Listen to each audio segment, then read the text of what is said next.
wonderful to be here. Morton, thank you for this fantastic invitation. And I apologize, it took me 2.5 hours to get here. The joys of our nation's capital and swamp traffic. I drove through the swamp on Rock Creek Parkway. Literally got to see the scenic swamp for a very long time this morning. Anyway, what I love about Leadership Institute is that it has given conservatism a fighting chance in America. Without it, we would not have generations of trained conservatives being proud to be a conservative, being proud to fight on college campuses in the face of, let's face it, folks, Marxism. So I cannot thank you, Morton, enough for your service to America and for the chance that we still have a two-party system in this country. But today, what I get to talk to you about is my grassroots experience, because I am a grassroots fiend, if you will, and I'm going to tell you a few stories today about my experience, because guess where I live? Anyone? My friends from Maryland know. They've been to my house. I live in Baltimore City. Baltimore City is over 85% Democrat, and I am a registered Republican. I came out to Baltimore originally to go to Johns Hopkins and the Peabody Conservatory to do a double degree, and I loved it. And I looked around this gorgeous city, and I said, the only thing wrong with this city is politics. People are great. It has phenomenal educational institutions. The only thing wrong with it is politics. It had a one-party system, total monopoly. Just for an example, the school system will lose $50 million and say to the governor when it's a Republican, oh, I need more money. No audits are allowed because it's a total monopoly. Baltimore has not elected a Republican to city council since 1939. So today I'm going to tell you a few stories. And my point, even in D.C., even for our Senate majority leader or Speaker of the House, as we know, all politics is local. Right? It's us at the grassroots level that elect folks. We get to decide who we send, and our elected representatives always have to keep that in mind. And that is why grassroots rules. So today, what I'm going to talk about briefly is messaging, how branding and issues are really go hand in hand, and we can never forget that.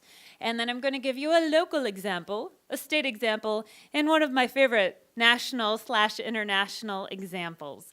So here we go. All right, questions for you all. Do you ever feel, and I'm going to ask a show of hands on these first two questions, do you ever feel conservatives make arguments too complicated? Raise your hands. Wow, I see quite a few hands up in the air. All right. Do you ever feel that when you're talking to people, or when you see another conservative talking with folks, that they shut down with facts versus only wanting to hear emotional stories? Raise your hands. I think almost everyone's raising their hands. So the beauty of our conservatism is that, as we know, we win on the merits with our arguments. But what we have to do intelligently, and what our President Trump has done so well, is he boils down issues. He makes them very digestible and understandable in this society we live in where people hear 7-second sound bites. And that is the challenge to all of us. We have to make conservatism digestible.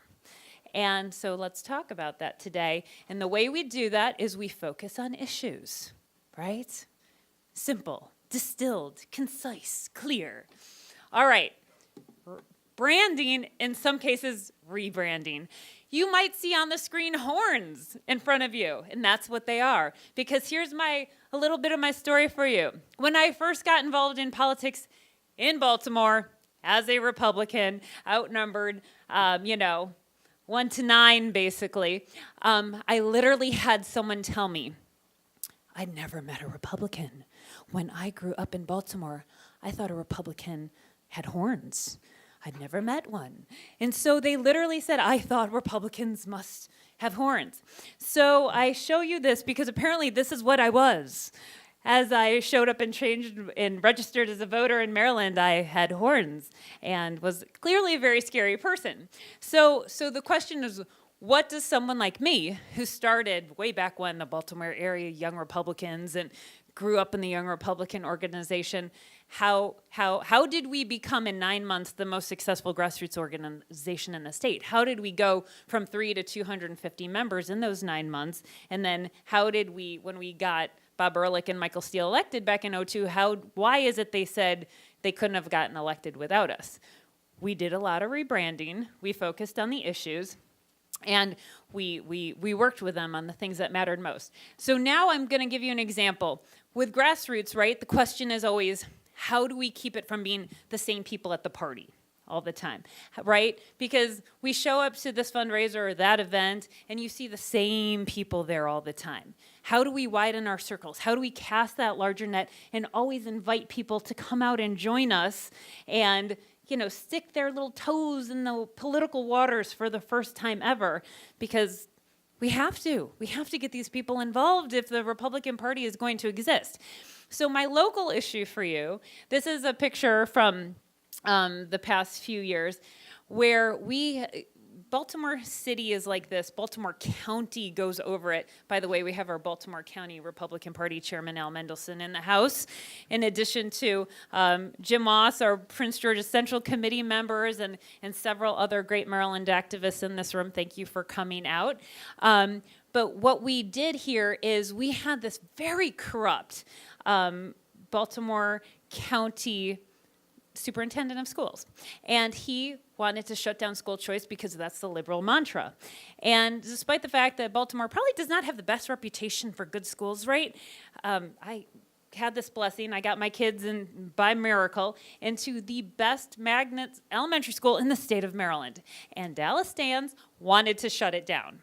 Literally, the only nationally award-winning magnet school in the state, and all he wants to do is shut it down. So if you are from an impoverished zip code, this was your kid's only chance, basically, to get out of that death by zip code and hit their education and get a great education at one of the top schools in the state.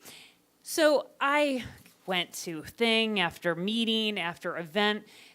We were lobbying the superintendent. You don't know how great the school is. Come see the school. How can you not give these kids an opportunity? How can you shut down this top program? And it became pretty clear to us that he was very corrupt. But this is us. We set up a rally. We called TV cameras. Shortly, you'll see like Fox TV cameras showing up at this rally. Some of the people, I think, in this room were out here with signs. And we had one of the women standing on this hill is a lady named Valentina who grew up in Selma, Alabama. And she testified before the school board crying that, she grew up in circumstances where she felt she didn't have a chance, she was written off, and now she was so proud that her kids had this chance with this magnet school, with school choice, and the superintendent just was going to shut her down. But here we brought in state senators, state delegates, all Republican, standing there on this hill holding signs with us. We have people who had probably never met an elected Republican in their life standing here side by side, realizing that the only party that was standing there with them, fighting with them for their kids, was the Republican Party. And here we were. Now, lo and behold, that superintendent pled guilty and was sentenced to 6 months in jail. Maybe we just have good character judgment, but he had problems with numerous contracts and being honest with what he was doing. Who really, when it comes down to it, what kind of person fights against giving children a chance and a choice in how they are educated? All right, let's move on to state. So this is kind of giving you the overview. So I'm, as mentioned, National Committee Woman for Maryland. We have the most popular and successful governor, according to polls, in the nation. Governor Hogan, a Republican, has a 76% approval rating. 76. And that's not just popularity, that is job approval. Incredibly exciting in a state that is over 2-1 Democrat to Republican. Now, the reason I posted this for you is several-fold. Here it says Hogan-Rutherford top 10. This was just updated, but we have a grassroots committee in Maryland. Back when I was elected National Committee Woman, people had given up going door to door. No one did it aside from a few districts in the state. And I said, if we are going to win and turn the state red, sometime 100 years from now, we have to start now. We have to ask for votes. We have to show up at people's doors and talk to them. And so we did, starting in 2012, we did these things called Super Saturdays, which in a state like Maryland that was considered a total write-off, Democrats totally took it for granted. We were showing up at people's doors and we were knocking. By 2013, we won several races across the state that no one anticipated we could win. We won Deep Blue Annapolis mayor's race. We won Deep Blue Frederick mayor's race. And then, lo and behold, in 2014, Governor Hogan got elected by 5 points in a blue state. People were sick of it. Their taxes had been raised 80 times in 8 years. So Hogan gets elected, and we have this grassroots committee that puts on our door knocking and our Super Saturdays. And we came up with the idea, and Phil Bell, sitting here from Virginia, was our membership director of the state party at the time and helped start the Super Saturday program, and was a phenomenal help. We would just literally stay up till 5 a.m. at that point working on walk lists for these Super Saturdays because our technology was not up to date yet, but we made it happen. And we said when Hogan was elected, let's focus on results because we know people do not have a positive image of Republicans in Maryland. It's a 2-to-1 Democrat to Republican state. So we came up with this Hogan Top 10. And our little grassroots committee sat there and wrote it out. When we're knocking on doors, we asked ourselves, what do we think people will want to hear about from us? What can we say when people are trying to slam doors in our faces? What can we say to them that will give our message a chance? And so it's all results. And Governor Hogan loved it so much, he has adapted it now, I think about 5 times for his campaign. And this is now his official campaign piece, which literally came from 10 of us on our little grassroots committee, all volunteers at the state party, Jim also on that committee, putting this together. And it is our #1 piece when we knock doors in the state of Maryland. So, see, grassroots can call the shots. It's a beautiful thing. All right. Now, having been an international relations major at Johns Hopkins, this is one of my favorite items to debate on TV. So, national, international politics, the U.S. We have this incredibly stark contrast, right, with what it means to be a Democrat president and what it means to be a Republican president. Barack Obama and Donald Trump could not give us more stark contrasts in leadership. So it's very exciting to be able to talk about the economy, job security, even at the grassroots level, especially in hyper-emotional times where people are just rabid. Even if they're rabid, right, we can say, oh, well, are you happy with the economy? Are you happy with your retirement accounts? Are you happy the son that was living in your basement now actually has a job? Aren't these great things? Shouldn't we celebrate that? But I'm just, raise your hand. Folks, throw out to me your most despised Obama foreign policy disaster. Benghazi. All great ones. Would anyone else like to throw out another one or two? JV team. There we go. All key issues. How many of you, I know some of our front row knows, how many of you would be surprised if I said President Obama and his policies are responsible for creating the largest refugee camp the world has ever known? Anyone? Anyone? All right, this is my favorite issue to rank Barack Obama over the coals for. Here we go. Here is my timeline. Republicans have always gotten this right. Democrats have always gotten this wrong. I'm talking about Burma, also known as Myanmar. President George W. Bush in 2003 put 7 sanctions on Burma for grossly violating human rights policies. I am talking if you are not Buddhist in this 88% Buddhist majority country, you have no civil rights. They got rid of their Hindu population in the 1960s. By the 1980s, they stripped their Muslim population of citizenship. said you cannot marry, you cannot have children, you cannot educate your children, and then they have also been systematically raiding their Christian population, which is in really 3 main pockets of the country, to the point that just since 2011, there have been over 4,700 military attacks on one group of Christians in northern Kachin state, wedged between India and China in the north. Immense persecution of these religious minorities. So President Bush did the right thing and said, we are sanctioning you, this is ridiculous. Beginning with Hillary Clinton, his Secretary of State, sauntering over and having lovely ceremonies with leis and flowers and exchanging kisses with their leaders. Starting in 2012, the Obama administration started to lift sanctions. In the twilight of Obama's administration, by September 2016, he began the final lifting of all sanctions on Burma, this country that literally kills people simply for not being Buddhist.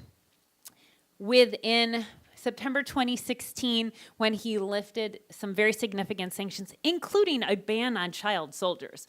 What U.S. president lifts a ban on child soldiers? How is this even possible? I mean, if someone can explain this to me, I would love it, because I can't rationalize this to save my life. Within a month of that, they were already bombing churches again, et cetera. So Obama lifts all the sanctions by December of 2016, and within months of that, the Burmese military literally raided 400 of these Rohingya villages along the coastline, killed tens of thousands of people. The State Department has done an analysis, released their atrocities report last Monday on this. Nikki Haley has been phenomenal in addressing this issue at the United Nations. And of course, China and Russia are interested in blocking it because it is basically a communist country. But we literally now have the world's largest refugee camp of 1.1 million people because Obama lifted sanctions on a military junta government. Amazing that one U.S. president, whether it's Benghazi, whether it's the Syrian Red Line where 1,100 people and 400 children could be killed in one day with no repercussions from the U.S., you name it. How disastrous a bad Democrat president is for this country and the world is really mind-boggling. So with that, aside from this sad note about how Obama not just possibly irreparably harmed America, but has been responsible for creating absolute genocide halfway around the globe. We've got our work cut out for us. Fortunately, we have very bold leadership right now, and things are going well on a foreign affairs level. But my parting note to you is really this. We are the grassroots. We absolutely can control, especially if we are organized and hone our message, focus on our issues. We know what our principles are. We can stand on them clearly. If we can make them concise and digestible for our friends, family, and colleagues to understand, it is very easy to lead with our issues because they are right. And people agree with us when we simply do those kitchen table type arguments on those issues. So folks, it has been great to be here with you today. But most of all, lead on the issues. Thank you so much.